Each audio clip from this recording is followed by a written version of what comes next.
एक particular primary school के particular classroom के 18 में से 17 बच्चे जो है रात को 2:17 पर उठकर कहीं भाग जाते हैं और फिर लापता हो जाते हैं, जैसे मानो वो गायब हो गए।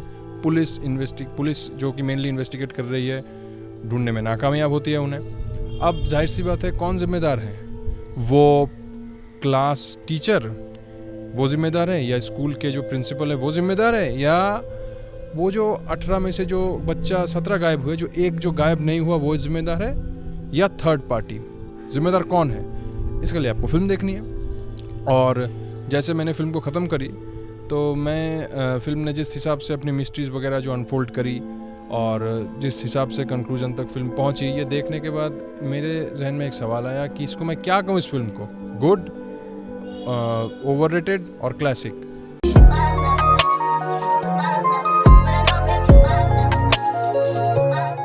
तो सिने लवर्स, वेलकम टू कैफे बितान। और यही प्लॉट है वेपन फिल्म की। फिल्म जो है, मैं तो बहुत बात रिव्यू कर रहा हूँ, फिल्म जो है अपनी जो है ज़बरदस्त बस जो है वो क्रिएट करने में फिल्म ऑलरेडी कामयाब हो चुकी थी। बहुत से मूवी रेटिंग जो साइट्स है उसमें बहुत हाई रेटिंग दी गई पिक्चर को। फिर बहुत से इंडिपेंडेंट जो रिव्यूअर्स हैं या जो इंडिपेंडेंट रिव्यूअर्स नहीं हैं वो भी ज़बरदस्त लेवल पे जैसे मानो तारीफ़ों के पुल बांध दिए। तो मुझे भी लगा यार पिक्चर को देखते हैं।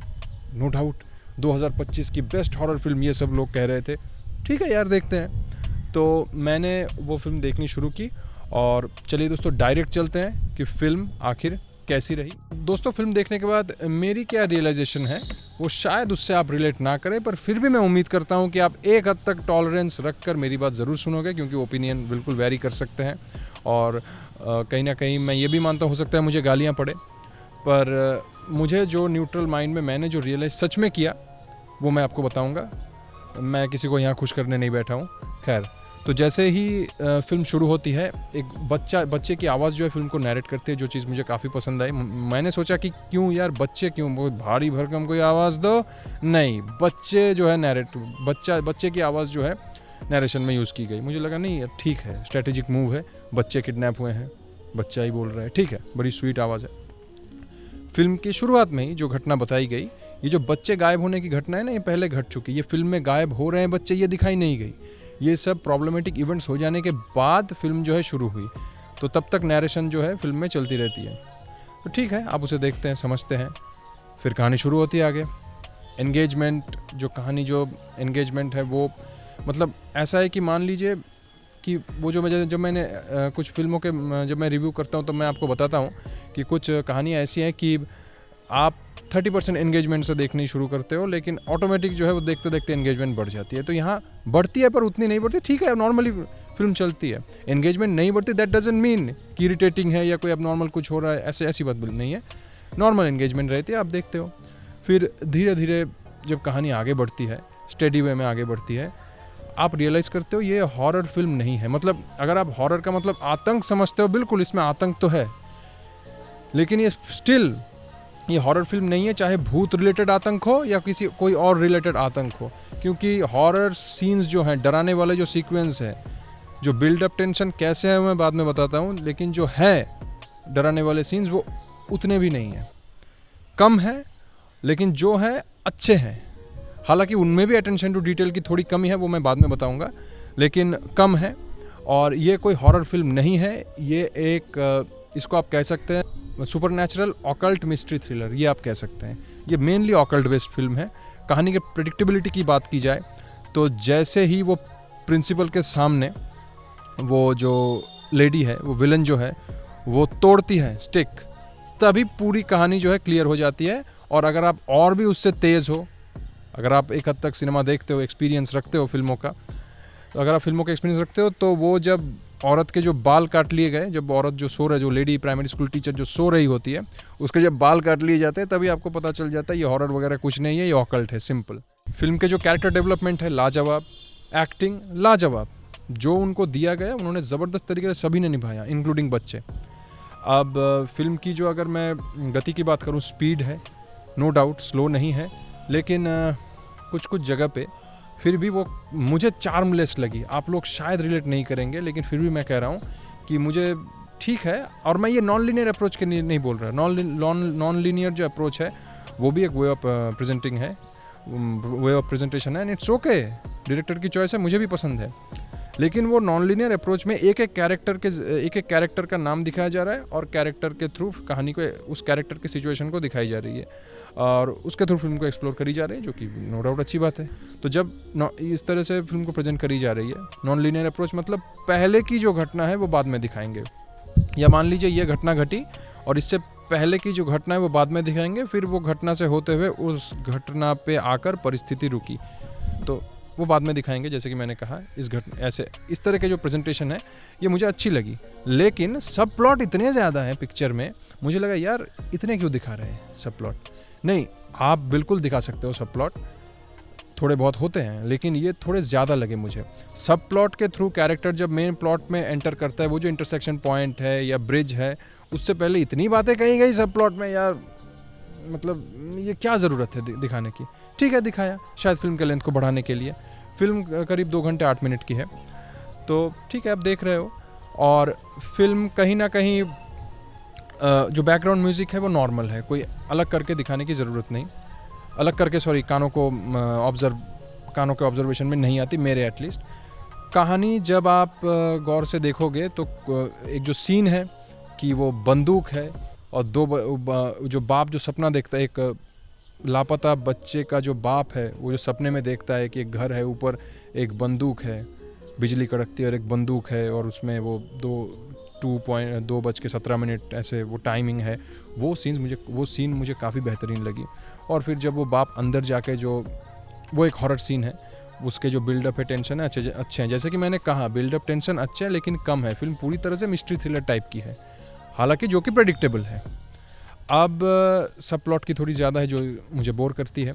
फिल्म में ऐसी कुछ मोमेंट्स होते हैं कि आप बोर हो रहे होते हो।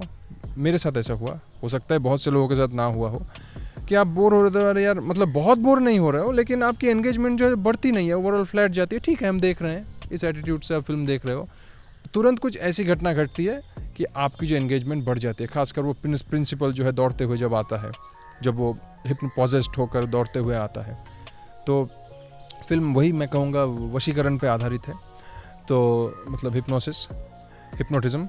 तो वो सीन में अचानक एंगेजमेंट बढ़ जाती है। और भी कुछ ऐसे सीन्स हैं, विजुअल इफेक्ट या CGI रिलेटेड जो भी सीन्स हैं वो अच्छे हैं, बहुत कम हैं लेकिन अच्छे हैं।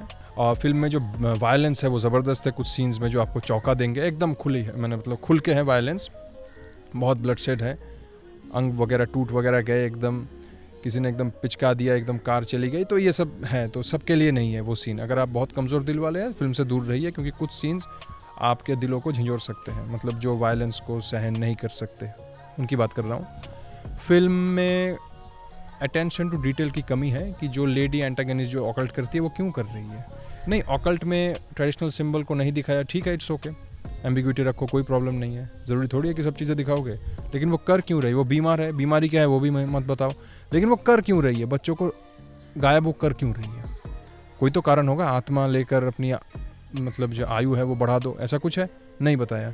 तो ये थोड़ी एम्बिग्विटी है, जो कि मुझे एम्बिग्विटी नहीं लगी, अटेंशन टू डिटेल की कमी लगी। इसको खुल के बताने की ज़रूरत थी, या हो सकता है मैं समझ नहीं पाया, जो भी हो।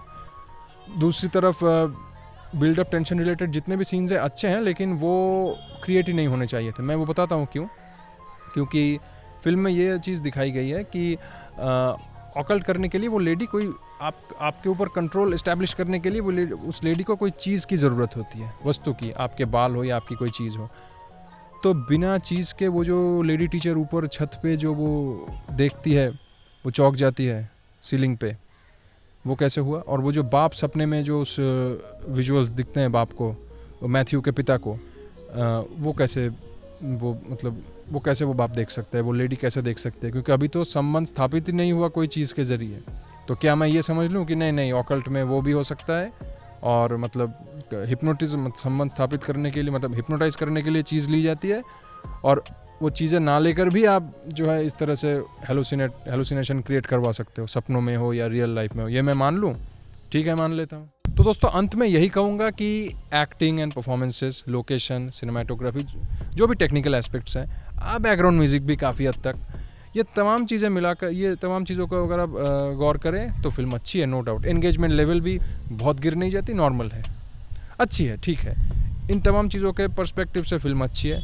लेकिन अगर आप यूनिक कहानी की बात करें, बिल्कुल नहीं है, टिपिकल ऑकल्ट है, उस हिसाब से फिल्म बिल्कुल भी अप टू द मार्क नहीं है।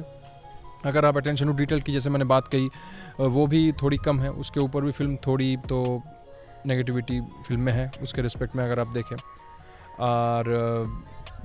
और तो मैं यही कहूँगा कि ठीक है, अच्छी है, आई एंजॉयड।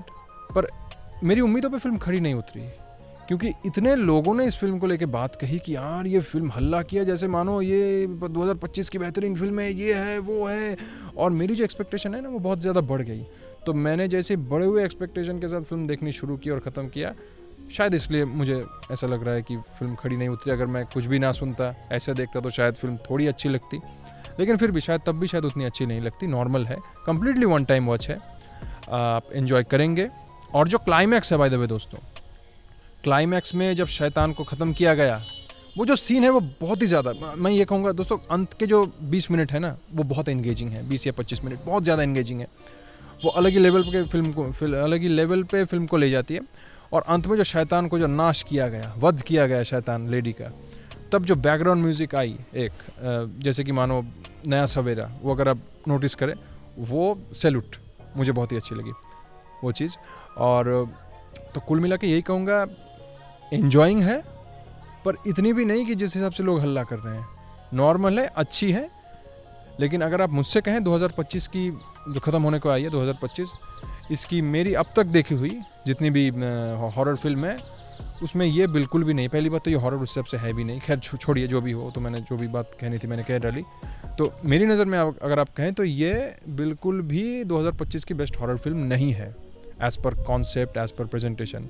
मेरी नज़र में 2025 की बेहतरीन हॉरर फिल्म है अंटिल डॉन।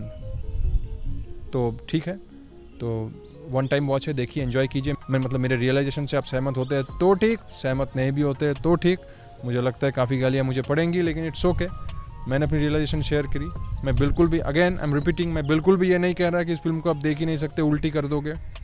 पर जितनी बातें, जितनी मतलब तारीफ़ की जा रही है, मेरी नज़र में उतने की भी लायक नहीं है। लेकिन बिल्कुल एक हद तक बिल्कुल अच्छी फिल्म है, विथ टिपिकल नॉर्मल कॉन्सेप्ट। और वो अच्छी भी इसलिए है क्योंकि एक हद तक प्रेजेंटेशन अच्छी है। अगर प्रेजेंटेशन भी स्लोपी हो जाती तो पिक्चर को कोई पूछता नहीं, इतनी टिपिकल कहानी है। मैं ये कहूँगा, यही था आज का रिव्यू। मिलते हैं किसी नए वीडियो में।